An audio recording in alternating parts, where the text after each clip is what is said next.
Welcome to the milk bar. Welcome to the milk bar. Welcome to the milk bar. Welcome to the milk bar. Welcome to the milk bar. Welcome along to episode 685 of the Milk Bar. Jason Forrest here with you as ever. And coming up on the show this week, Sean Leonard letting us know all about his film Tough Too Rough. Welcome along to episode 685 of the Milk Bar. Jason Forrest here with you as ever. And coming up on the show this week, Sean Leonard let us know all about his film Too Rough. It's currently doing the rounds of the film festivals, and we'll be finding out how you can watch it in the not too distant future yourselves. Tara Kelsey will be along to let us know about a fantastic night of the music of Mario Lanza. That's coming up on the 25th of August. Full details there in a short while's time.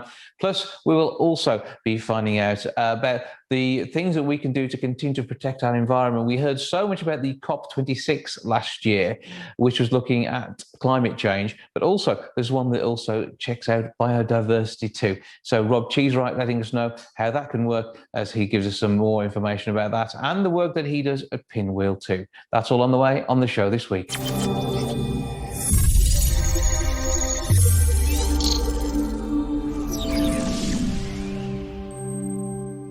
Now, there's going to be a fantastic evening of music coming up on the 25th of August. Tara Kelsey is here to tell me more.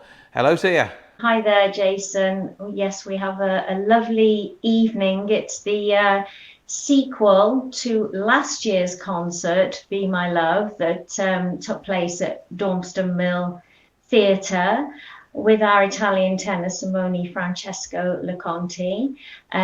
We're back again with our sequel this year, The Loveliest Night of the Year.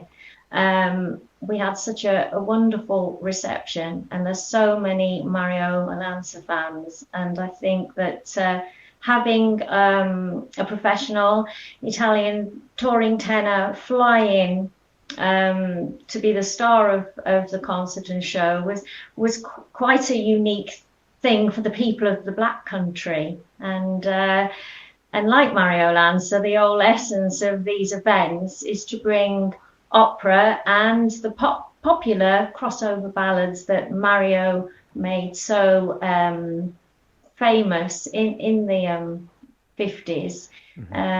All those popular ballads that he did, so to bring those to people as well. Yeah, I mean, he made opera accessible, and whether it be on record or his performances around the world, he really brought to life this music. And you know, the fact that the songs that he made famous live on, and the fact that we've got such an amazing voice bringing this to the stage in a fantastic little venue. I mean, Dormston Mill Theatre is a beautiful place to sit back and watch any production. And you know, when the music is sort of bellowing, I think is probably the best way of describing it from the stage. It is such a lively sound, and the fact that you've got such great support there for the sound of this man's voice too.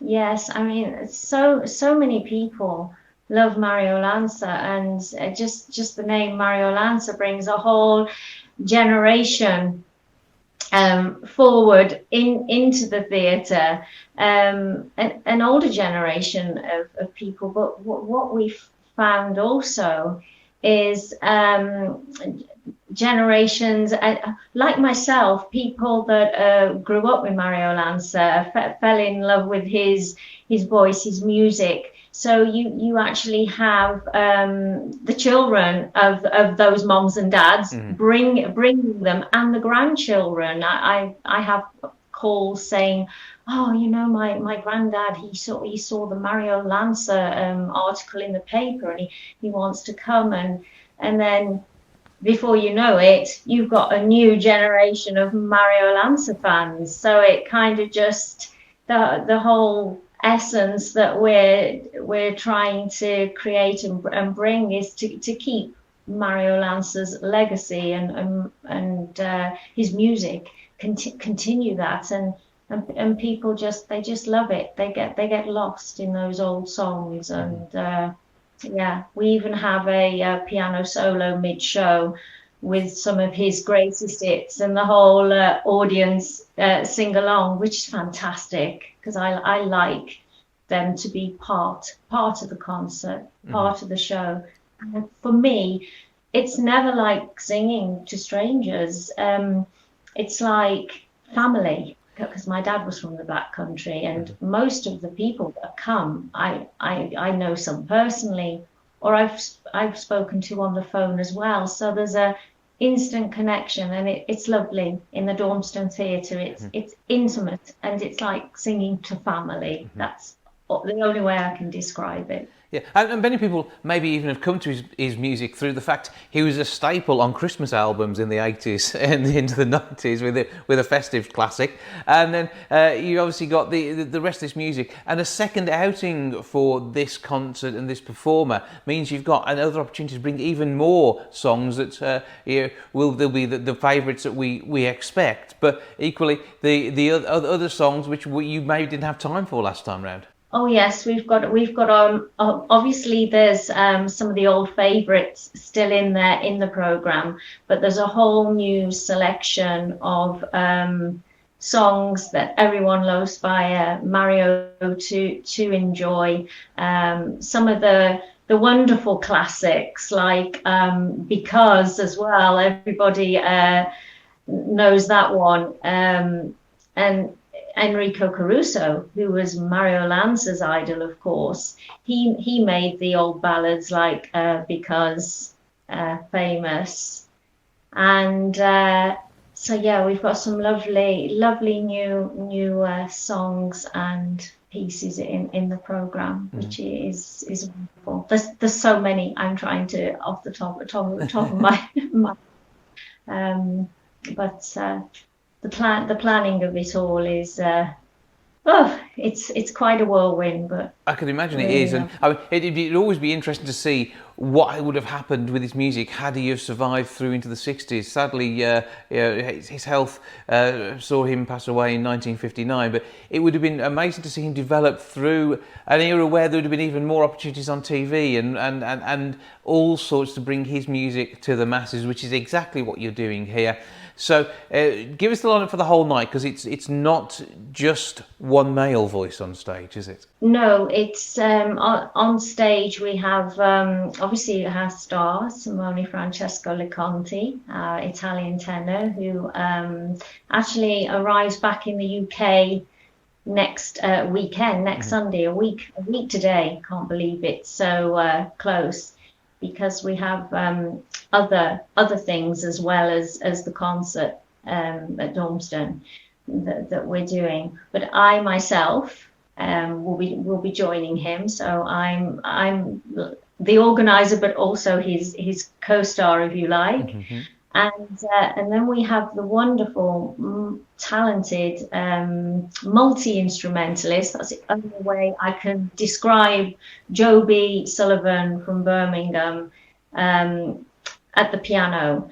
But there's a few surprises, because he doesn't stay at the piano. He generally brings the accordion as well, and at some point in the concert there'll be a Neapolitan song pop up, and Joby will jump from piano to accordion, and it's fantastic having him on board. Well, it will be amazing, and I know your voice is truly outstanding as well. Even though I know you deserve beaking up, but I know you won't do that bit yourself. But you wouldn't be there if you weren't talented. We know that, and you are absolutely awesome. So that's going to be brilliant to hear too. It is a Thursday night. It's the 25th of August, 7:30 start, Dormston Mill Theatre. Please give us the details on how we get hold of tickets. Right, so you can book tickets online by visiting ct.co.uk/the loveliest night of the year, or you can call me directly on 07957 661 222. So give us both those details again for those grabbing pens and paper. Right, so it's ct.co.uk/the loveliest night of the year, and that's for online ticket bookings. Or people, if they want more information or to book via myself, they can contact me on my mobile on 07957 666 122. Well, Tara Kelsey, you are a star in your own right, and you'll be the glorious sunshine from the whole event is going to shine down on you and all the audience. It's going to be an amazing night of the music of Mario Lanza, and it will be a treat for all who attend. Thank you for joining us. Have a brilliant time. Break a leg, I do have to say, and we look forward to the event taking place at the Dormston Mill coming up on the 25th of August. Thank you. Thank you so much. Lovely to speak to you again, Jason, and have a nice day.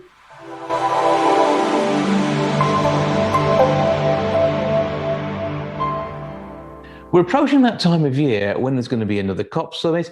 That's not too far away. There's also an awful lot more going on in the world of biodiversity that we need to be thinking about, in addition to the fact that this hot weather hasn't come about without cause. Our environmental correspondent, Mr. Robert Cheesewright, joins me now for Vanata. Hello, sir. Hey, how are you?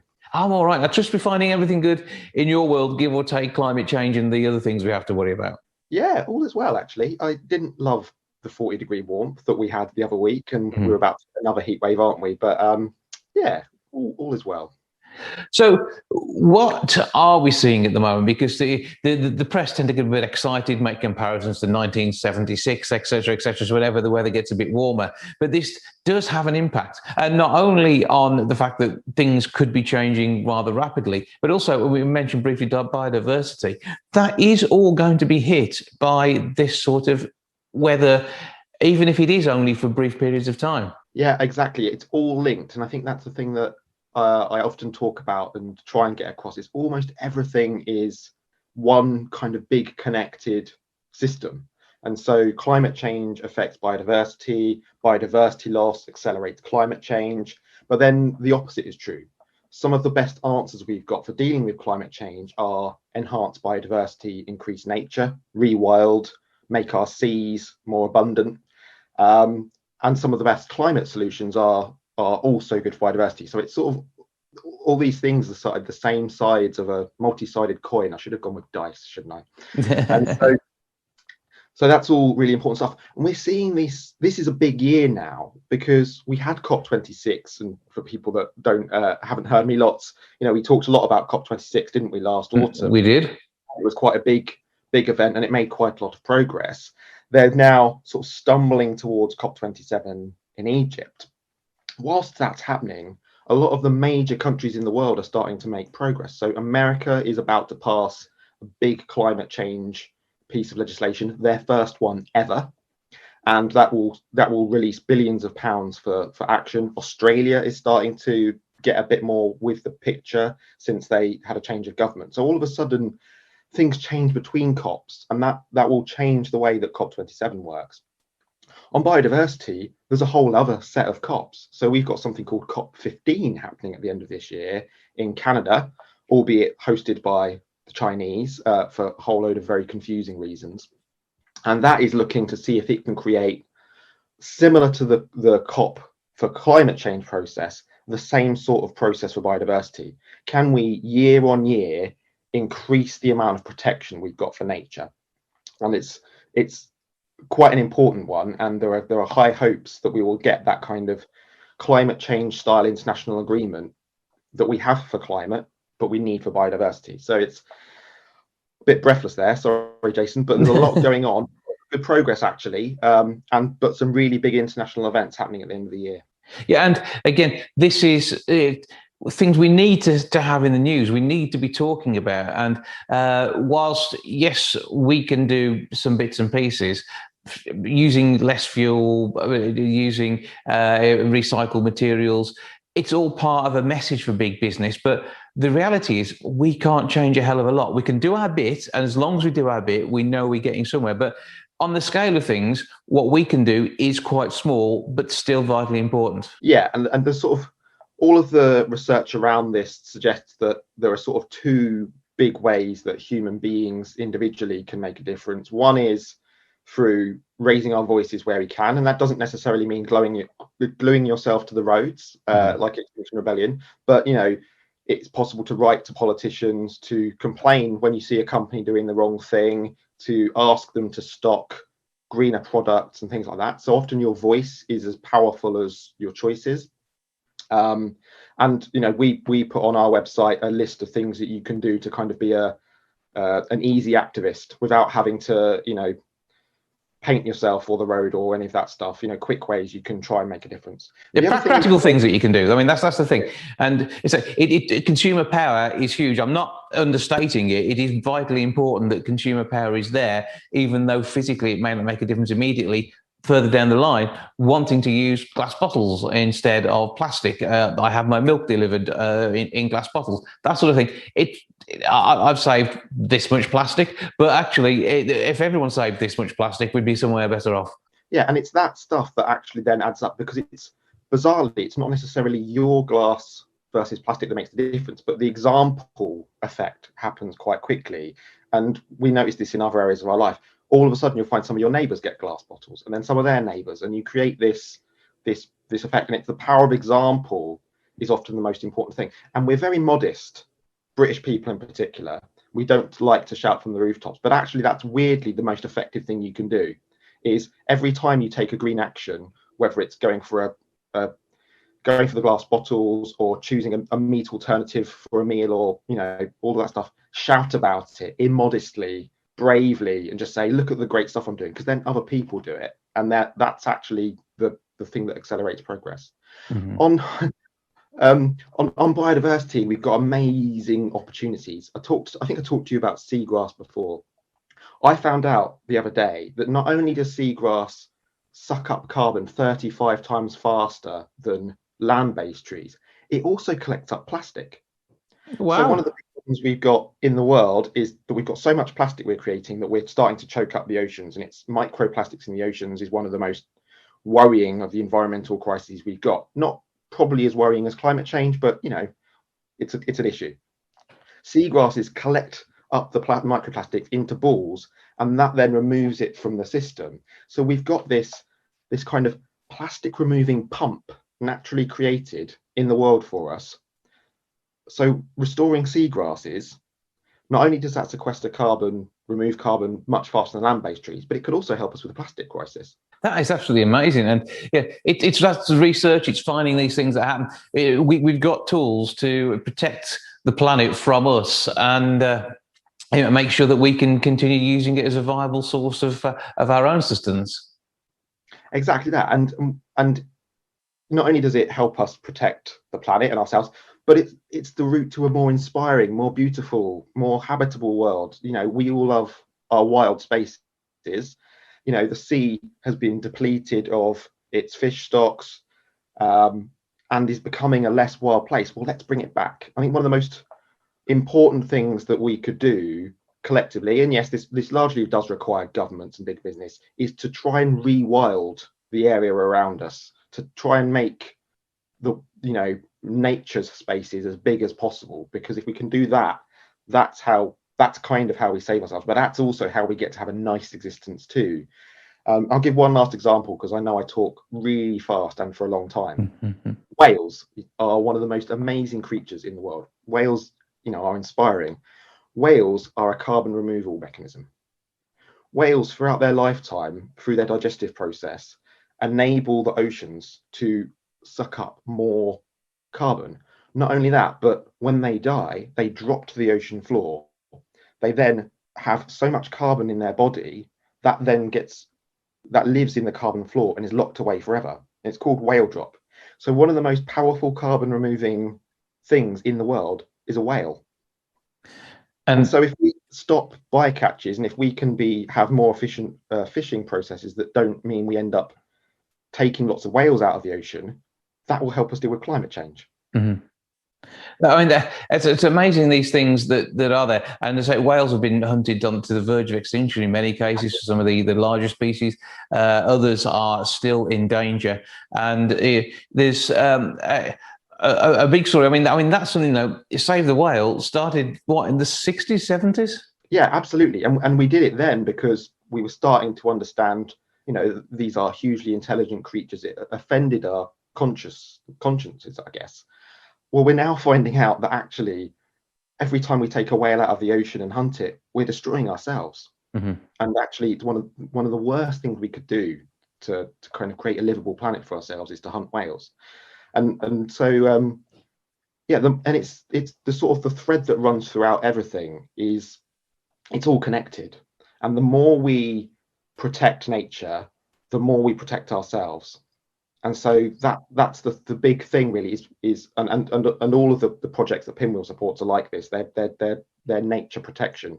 Is because the more we learn, the more we realize the best thing you can do really is take something, make it more wild again, protect it forever, rather than intervening lots or things like that. And that's alongside electric cars and different diets and not buying so much stuff and all the other things that we know we need to do. But nature is probably our big great hope, the seas and land, for a wilder, greener, livable world that's actually brilliant to live in as well. It's important. Yeah, and it's that pleasant world that we want to live in that will make a huge difference to us. So COP15 for the world of biodiversity and the animals is taking place. So remind us again what the COP stands for. Yes, it's the Committee of Parties. It's essentially the UN countries come together, United Nations countries come together to reach international agreements. So as I say, there's one in Egypt on climate change, and then there's another one in Canada on biodiversity, both happening at the end of the year. Essentially, all of the big governments coming together to agree how to try and save the world, whilst also being, they will have national interest. So who are the people, though, who are going to be delegates there? Who should we be writing to now? Well, emailing to save on the carbon footprint, to get a message across that there is a unity in the people of the UK that says we want our world protecting? So it's our government. We need to write to our government. Big companies attend, and also activists. So joining Friends of the Earth or your local wetland trust, all of these things add up and add your voice to it. So if those organisations attend and say, we've got millions of members behind this, then that adds your voice. So joining your local wildlife trust, joining your local Friends of the Earth, that can be quite impactful in the long run.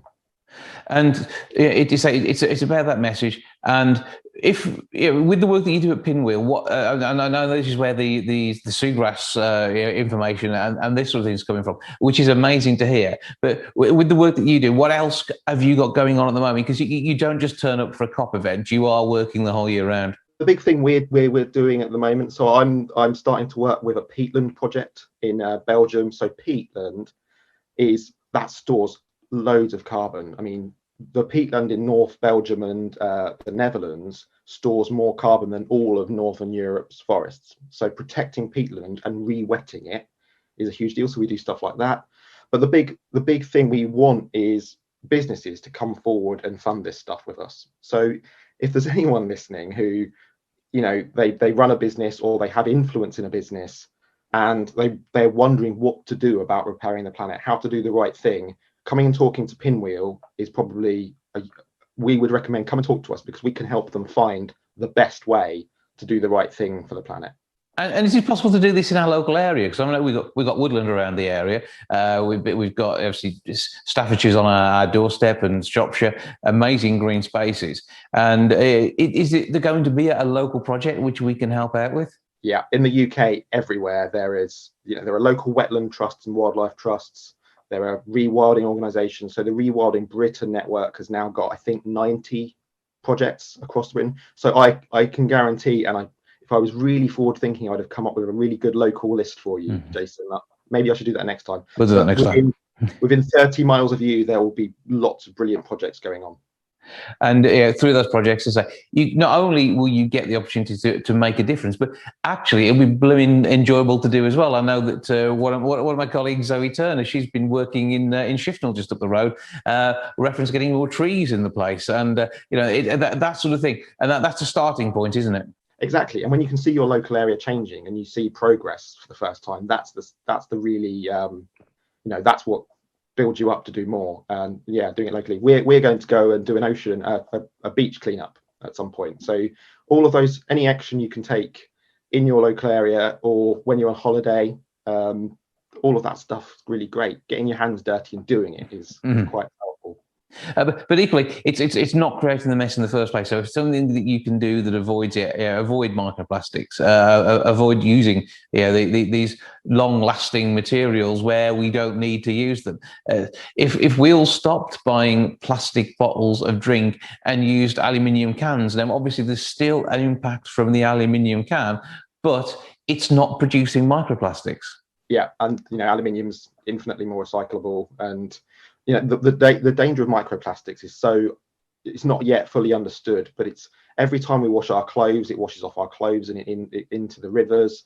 We're seeing people laying plastic grass, and that every time it rains, it washes the microplastics off the plastic grass and isn't a biodiversity hotspot. So we're making lots of choices that add a plastic burden to our world.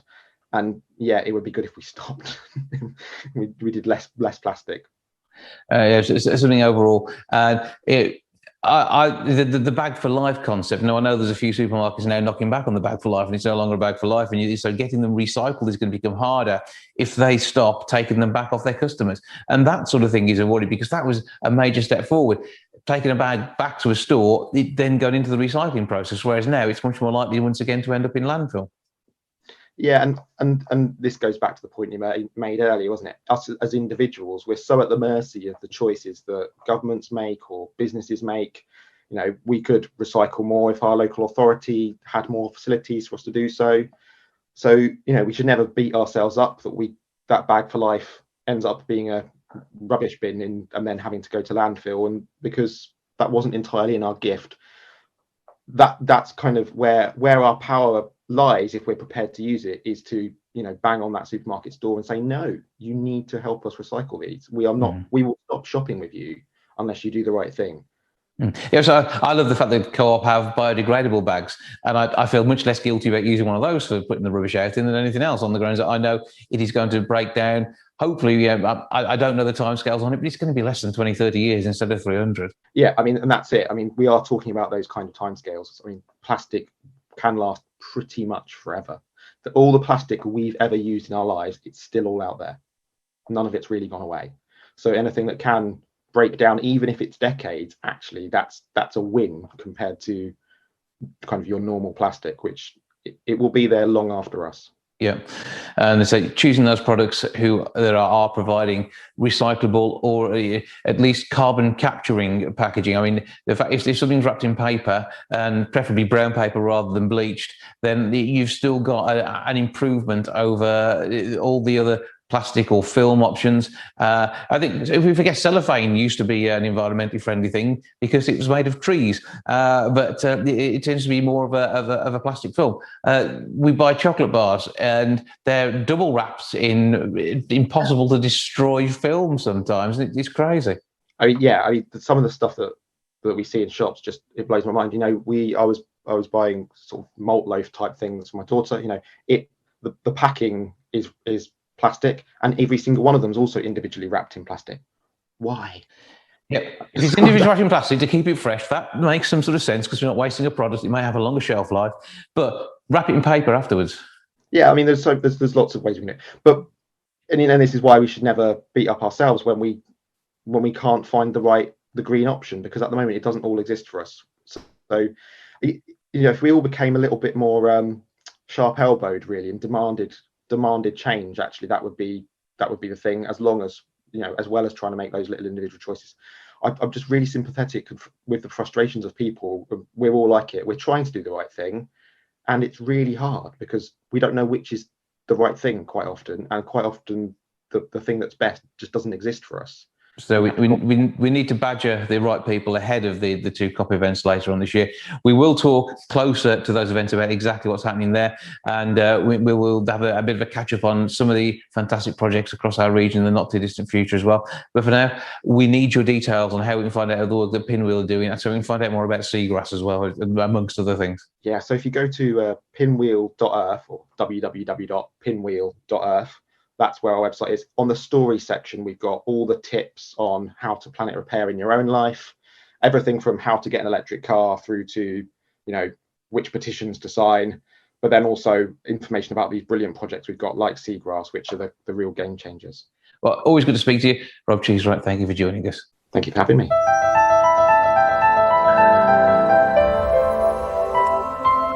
A third of parents in our city have never asked their kids' football clubs about safeguarding, and a quarter have never spoken to their children about signs of abuse. Tell us more about a new campaign to hopefully avoid a repeat of the awful abuse scandal that took place in football some years ago. I'm joined now by Richard Anderson from High Speed Training, who created a course, and Paul Stuart, ex-England player and abuse survivor. Good afternoon to you both. Good afternoon. Good afternoon. Now, first of all, Paul, you've had to tell a very personal story. We saw in 2016 so many players come forward who had been on the end of abuse from people they should have been able to trust. That's right, yeah. I was an 10-year-old, sorry. When the abuse started, I suffered it for 4 years, both sexual and physical.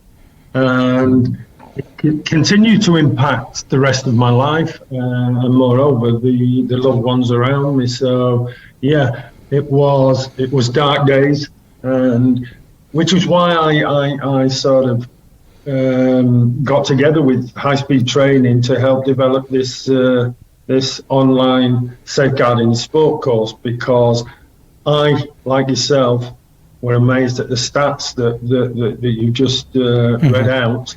And I don't want a repeat of what happened to us in the future. So I was very, very keen to get involved in the development of the course.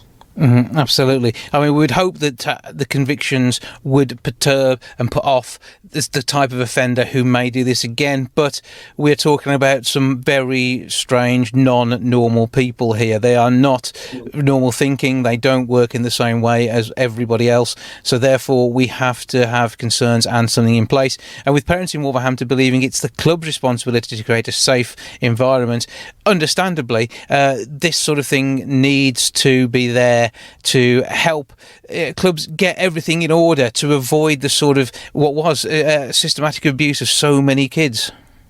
Yeah, and we have to understand that, they make it very difficult for you to speak out because of my abuser threatened to kill my parents and my brothers, and I was a 10-year-old boy, and when you're 10 years of old, you believe that, and also you have this dream of becoming a footballer, as most youngsters, or certainly a lot of youngsters do, as I did. And you believe that they have the ability to give and take the only thing you ever wanted to be away from you. So all things like this stop you feeling that you can speak out, Jason. Mm-hmm. And having these evil monsters is probably the nicest thing I can say about them. In positions of power over kids, absolutely has to be stopped. We can't have this again, and we can't have those suffer the way in which you suffered. And coming out the story, fortunately, you were able to go on and have the career you deserve, but it doesn't come without it. It's pain to this day, I'm going to take it. No, I mean, it was, I often say I'd love to have enjoyed the career. I look at my stats at Liverpool and England, and I think I could have played more times, but unfortunately, by then I'd gone into self-destruct mode and was taking drugs and drinking heavily. I had suicidal thoughts, and if you looked at me on the front line, you would have thought, He's got everything that he ever wanted to be. Inside I was dying, Jason. Inside I was dying, and I attempted suicide on 2 occasions just to get away from the dark days, because alone I was an empty soul. So you can understand when I talk about how I felt, because as a child, as horrendous as it was, people don't understand the effects it has on your adult life. And this is why I work in the field of safeguarding, but moreover why I got together with High Speed Training to develop the course, and also asked a lot of colleagues within the sporting world to contribute, because I think people need to know, to get educated, to learn how to spot signs of abuse. They need to understand all this, because children are our most prized possessions, yet a third don't even ask the organisations that they're dropping their children off at, and a quarter don't even speak to the children about it. Yet you would argue that they're most prized possessions. Absolutely. And Richard, when it comes to the work that you're doing with high-speed training here, and it's about those signs, it's about seeing what is needed. It's also about getting the education out, not only to the coaching staff, but also to the parents too. Yeah, absolutely. I mean, it does sound shocking at first that a third haven't spoken to their club about safeguarding procedures. But really, I think there's a worry and a fear almost of talking about what is such a sensitive issue. So that's why this course, it's as much as we teach people how to identify signs of abuse, how to respond, how to report them correctly, we want to start a conversation really between parents and clubs, which is why we're trying to encourage as many parents and volunteers at sports clubs to take the course free of charge, because we just want people to feel comfortable that they can talk about it. And safeguarding doesn't become this policy or a poster on the wall that's hidden away. It becomes something that's part of the sports club and the ethos of the club. Mm-hmm. Yeah, because when we're talking here about both physical and sexual abuse, we're talking about only a fraction of a percentage of those who are involved in sport being the problem, but equally distressing and traumatising one child is wrong. Yeah, and you know what? We have, most people that are involved in sport are really great people. We know that, and they're helping children realise their dreams in whatever activity they want to go into. But there are an element that do it for one reason and one reason only, and they're all forms of abuse. Just abusing people on touchlines or within sports clubs. So this recognises everything. This recognises everything, and we need to make sure that by taking the course, we'll be able to hopefully minimise the risk of these people getting involved at our organisations, Jason. Mm-hmm. So you can drop your kids off without having to think about it because you know that safeguarding's in place. But something to look for is the completion of this course, and that can help make sure that you are comfortable with that. And so ask the question, find out what is in place in safeguarding, and know that if they have put all of their staff through this free of charge course, courtesy of high speed training, then they are as a step on the way to making sure that safeguarding is in place. Perfectly put. Richard, tell us more about how people can actually get involved in this and what sort of sports clubs are eligible. Yeah, so it's free of charge to all parents and sports clubs up and down the country. So if you're a volunteer or a parent, or you just want to know more about the safeguarding policies that should be in place or understand about signs of abuse, if you go to highspeedtraining.co.uk/sport, all the info's there for you to understand how to sign up and get the course free of charge. Mm-hmm. It's an hour. It's an incredibly powerful but engaging survivor-led course, and I recommend as many people to sign up and take it. And Paul, obviously, with the work that you've done, speaking out, I mean, it in itself is difficult to do, but it's still something which it's not something that defines you. It is something which you're working through.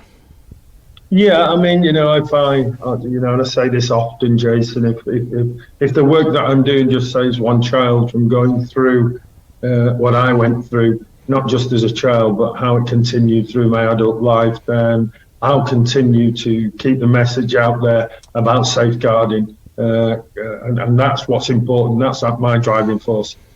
Well, keep shouting, make sure that we don't ever have anybody going through the hell that you went through and your peers went through as kids. Paul Stuart, former England player and abuse survivor, and Richard Anderson from High Speed Training. Thank you both for joining us. Thank you, Jason.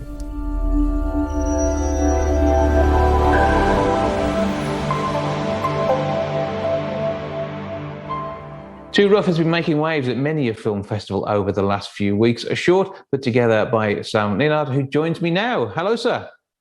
Hi, how are you? I'm good. I trust we find you well and enjoying the attention that this movie's getting. Yeah, it's been amazing. I'm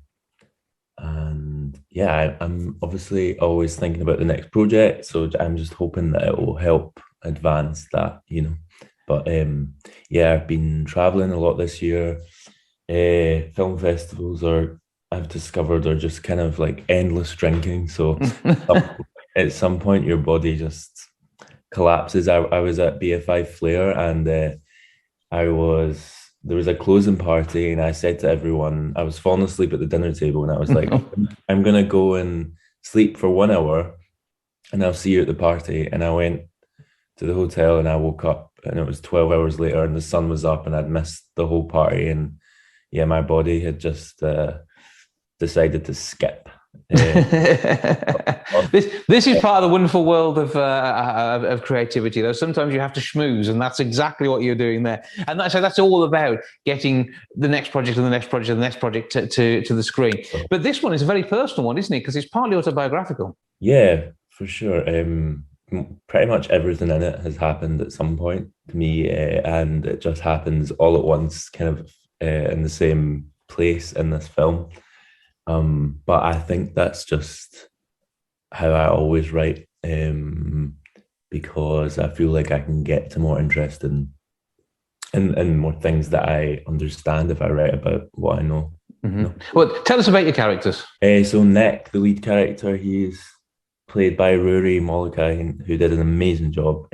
He is a very sensitive, gay young man from quite a rough area of Glasgow, and so he's got this sort of hard shell where he's trying to he is a secret from everyone. He's trying to keep himself hidden away, but you can tell throughout the film that he needs to just crack and open up to his partner. So the whole film is just, to me, putting him under such stressful conditions that he finally has to just open his heart. And Charlie, his boyfriend, is more middle class and doesn't really have any patience for his predicament or his shame, almost, until he is locked in this bedroom with him in his home and begins to understand a completely different reality. When it comes down to acceptance of anyone from any background, there are prejudices all over the place. And this is highlighting that in part. And you say, I'm concerned for you, the fact that you're at the age of 24 and you've been through this level of prejudice. Yeah, well, the film really deals with I think, inner prejudice, which I'm much more interested in, which is like, the way we internalize how the world responds to us, how our family responds. And I think I'm much more interested in exploring the inner battle we have with ourselves about whether we're acceptable or not, which obviously is linked to what we're told. But that to me is like the front line of gay people in this day and age. It's a front line that kind of goes on inside your soul of whether you're acceptable or not, and it's really difficult to feel acceptable to yourself when you're told or suggested for so long that you're unacceptable. But we all go through that. But I think it's quite an acute experience with gay people. So yeah, but in this case, it's sexuality, as you say. It could be body dysmorphia. It could be any one of a number of different things, which are not and should not be a thing. But it builds up to that inside yourself because of a small number of people who are not understanding potentially. Absolutely, and all these things are intersectional. Body dysmorphia and sexuality. So many of these things end up working together and. Yeah, I think it's just we're such sensitive creatures, and I think it's just like a self-preservation, a misguided self-preservation, which is trying to keep us safe and change us so that we survive in this world. But actually, when you try and change yourself so violently, you end up not being able to survive at all because you're not safe as someone else. Now, I know that this is going to be screened in your native Scotland. Edinburgh sees this as part of a festival there. And short films very often become part of festivals and almost like a multi-pack that people go off and see, which in itself can sometimes detract a little bit from the number of times that amazing stories are told in 20, 30 minutes. But this is also something which can be found as well through other means. The film isn't online yet, because it's still doing festival circuits, but I think in the next 6 months it will start to be available more widely. And in itself, it's almost a toolkit in some ways of trying to deal with some of the situations that you find yourself in. And this, I'll hopefully through this medium, will allow you to reach out to somebody who you could speak to allow them to talk through with their partner a situation which we would hope wouldn't exist in its this form in 2022. Yeah, it's a nice way to open up a conversation between people. I think I screened it a film festival in Glasgow, and there's a scene where my lead character Nick covers his little brother's ears, and then his boyfriend covers his ears, and we've got this image of the three of them, and they're protecting each other from the sound that is going on in the house, which is it's a dangerous household. And there was a BSL interpreter at the film festival who was interpreting the Q&A, and she came up to me afterwards and she just said, "I wish I'd had someone to cover my ears when I was young." And she just flooded with tears, and so did I. And it was just like an immediate, we understood each other because we understood what we'd been through without even really having to say anything. And yeah, film is a great way for people to, and just invites people to open up, and that's why I love it so much. Well, the film itself, as you say, will be available in around 6 months. So part of the film festival circuit at the moment. Where do we go to track what's going on the socials surrounding this one, and of course the rest of your work as more projects come to fruition? Yeah, well, you can follow me anywhere on Instagram, Facebook, Sean Leonard, and I always try to keep people up to date with what's going on. So yeah. So look out for Sean Leonard. You're going to have to spell that for us, Sean, because Leonard isn't as necessarily spelled as you would anticipate. No, Lionadh. So check out Sean and his work, and say be inspired by these characters when you do get to meet them, and you kind of get to know them in those 20 minutes as well, which I think is a nice way of seeing that film. It's almost you've got two more friends after you've seen the movie. But I say for you and the fact that you've put so much of yourself into this as well, it must be again another triumph that people kind of get to know you too through the work that you've portrayed here, and I'm sure that'll continue with future projects. But for now, Sean Leonard, thank you for joining us. That's lovely. Thank you so much. Well,